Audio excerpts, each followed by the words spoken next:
మనం ప్రతిరోజు చూస్తూనే ఉంటాం. ఒక అబద్ధం చెప్తే, ఆ అబద్ధాన్ని నిజమని నిరూపించుకోవడానికి 1000 అబద్ధాలు చెప్పాల్సొస్తుంది.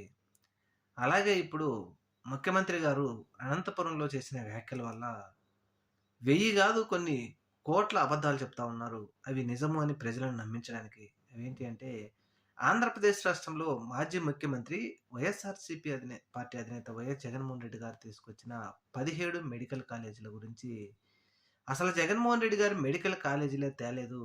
మేమే ఒక మెడికల్ కాలేజీని పాడేరులో ఓపెన్ చేశామని చెప్పడంతో, అసల రాష్ట్రంలో మెడికల్ కాలేజీలో మెడికల్ విద్యను అభ్యసిస్తున్న విద్యార్థుల తల్లిదండ్రులు, అరే!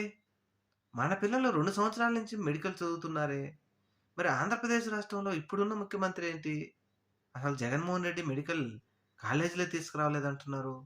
ఇదేమిటి విచిత్రంరా అయ్యా! అంటూ విస్తృతంగా దీని మీద ప్రజలు చర్చ చేసుకుంటా ఉన్నారు. ఎందుకంటే అందరికి తెలుసు జగన్మోహన్ రెడ్డి గారు అధికారంలోకి వచ్చిన తర్వాత కరోనా 2 సంవత్సరాలు పోయినప్పటికీ మెడికల్ కాలేజీలను పూర్తి చేసిన సంగతి, తరగతులు గదులు మొదలైన సంగతి కూడా అందరికీ తెలిసిందే.